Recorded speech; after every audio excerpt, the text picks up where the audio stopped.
Welcome everyone to week 4, and in this week as the start we begin from arc length in section 8.1.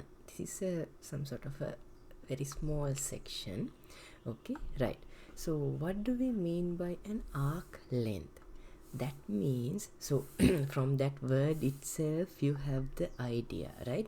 So arc length means if you have a curve like this, and if we take 2 points like this, arc length means the distance from here, this starting point, towards the end point. And sometimes if this arc is not a complicated one, a practical method to measure small arc lengths is to coincide this curve with a string. Like you just have to place a string along this length, along this curve. Then you can take this length aside and stretch it and measure these two distances from a measuring device, right? Because all our measuring devices can measure a distance along a straight line. That's the problem. So we don't have any measuring instruments to measure a curve, right?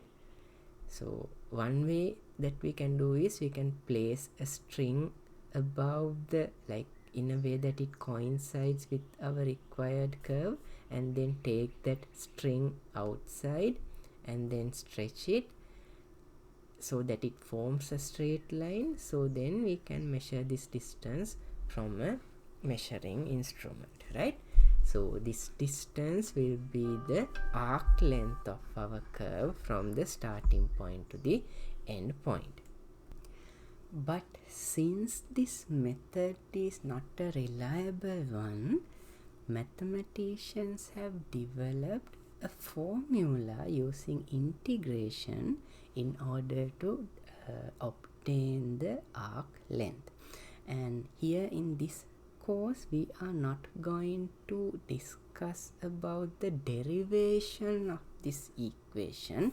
It's not a very difficult thing, okay? It's given in the book also, but for our scope we are only considering about the applications related with this formula. So basically this is the formula that we should use to compute the length of a curve, and here curve is represented by f, and I will explain it with an example.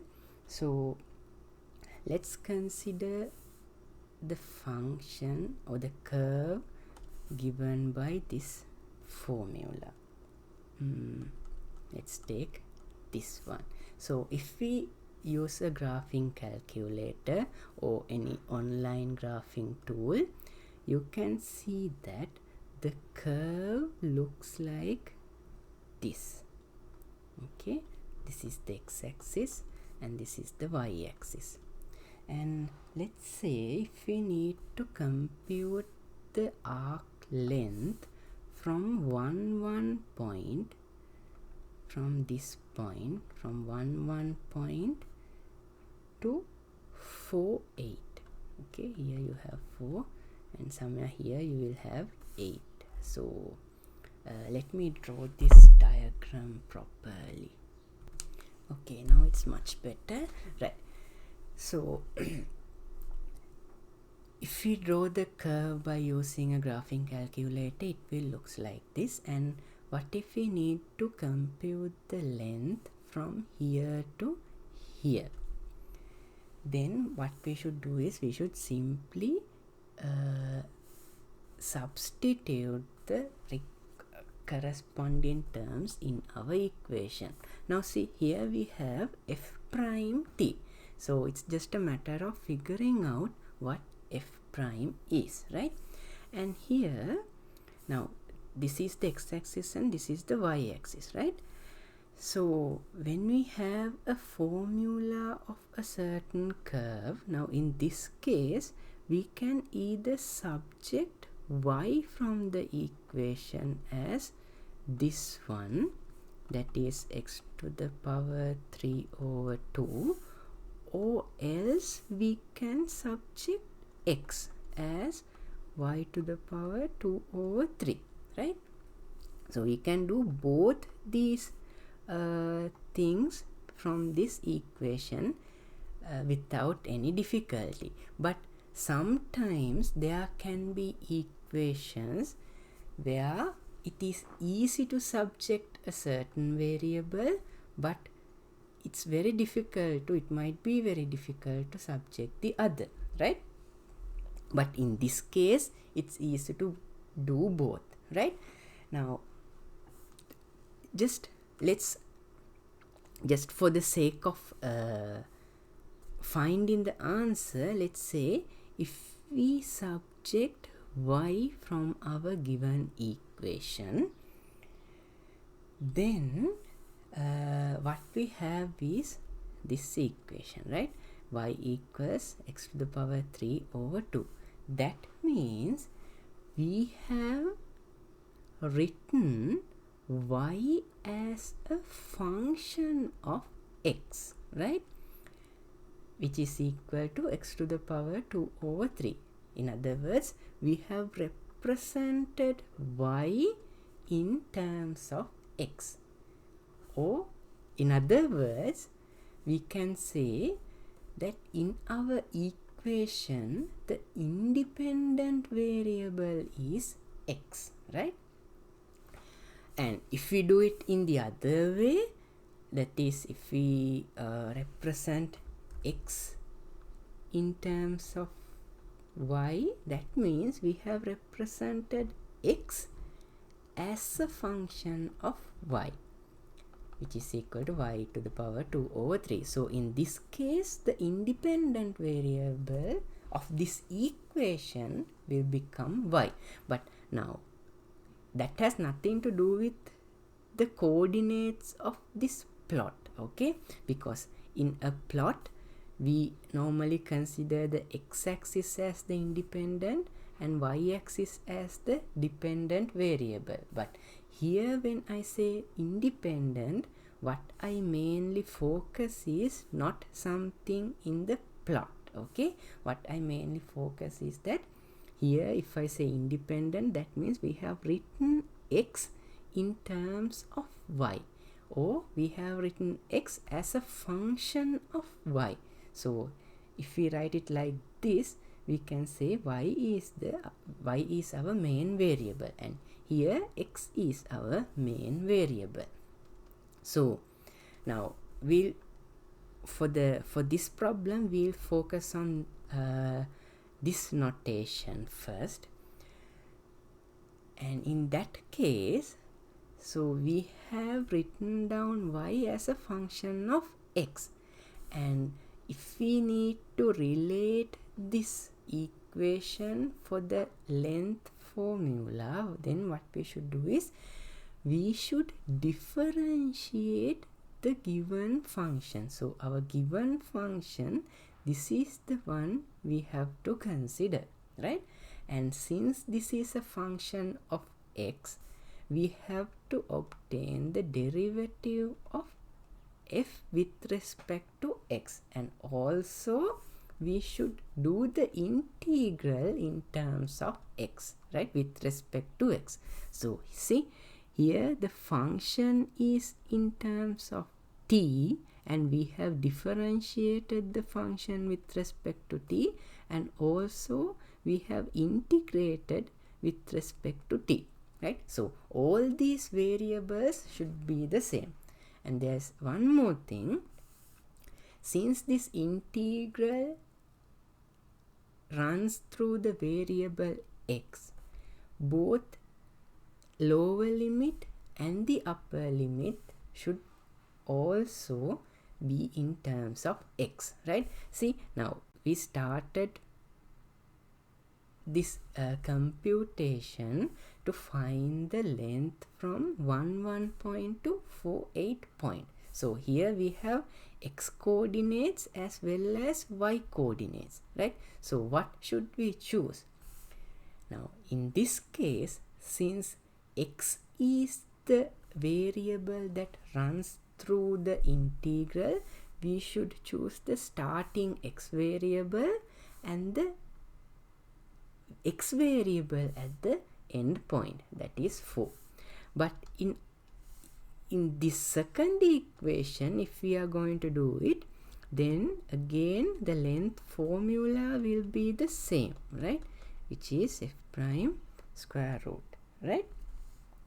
dt, and this case our f prime is written as a function of y, so we have to, like, f is written as a function of y, so we have to differentiate it with respect to y, and also the integration should be done with respect to y. So the upper and the lower limits should again be, like, should also be represented for the y variable. That means the starting variable, which is 1, and the y variable at the end point, which is equal to 8, right? Okay, so let's summarize what we have done.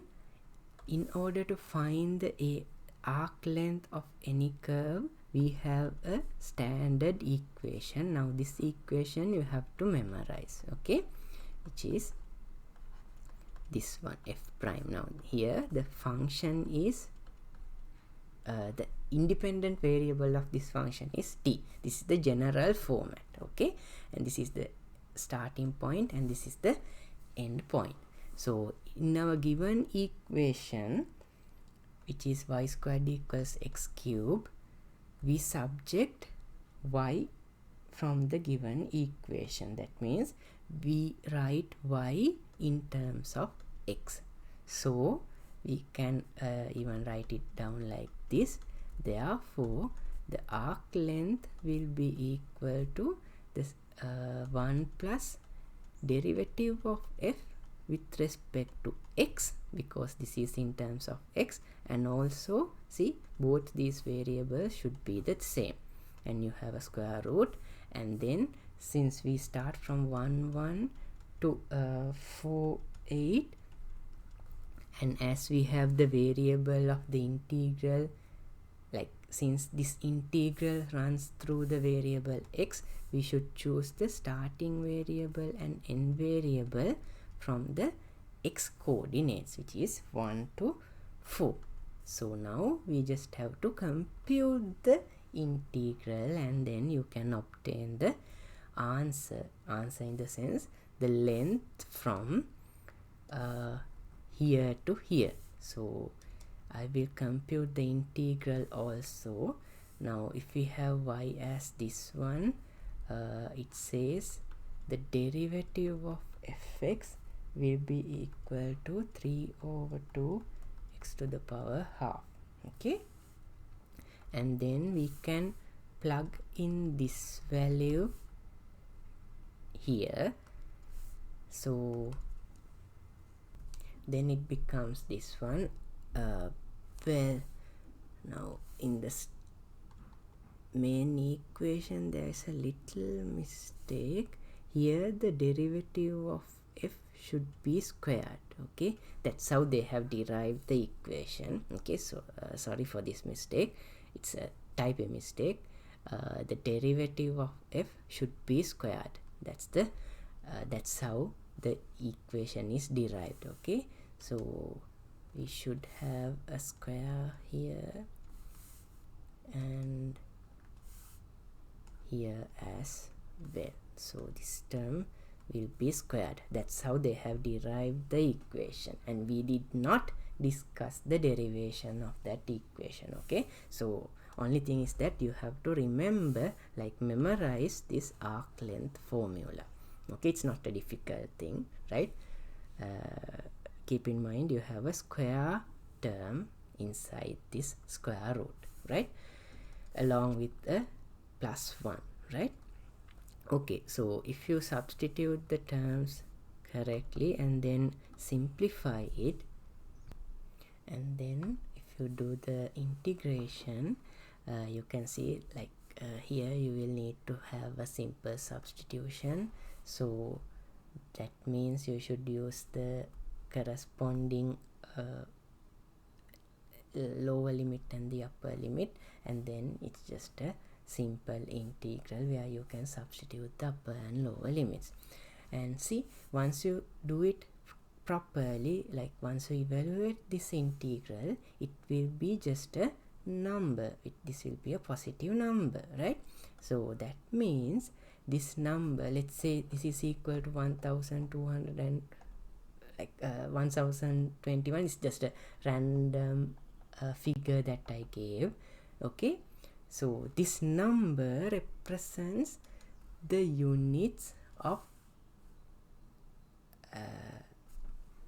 the length starting from here up to this point. Basically it represents the length from 11 point to 48 point. And there's another thing that I need to mention here, where when I am explaining the things in this window, in this paint window, I might sometimes separate the board into two portions, like the left and the right. But when you are writing answers on a piece of paper, please avoid this sort of a separation. Okay, write all the things one after the other. It's okay to use lot of spaces, but you should do it nicely, right? See, you like in a piece of paper, if you write stuffs like this with the separation in the middle, then it will be very difficult to read. Okay, and it is very difficult to maintain the neatness, right? So the neatness is very important when writing answers for mathematics. So please try to avoid this sort of a separation, right?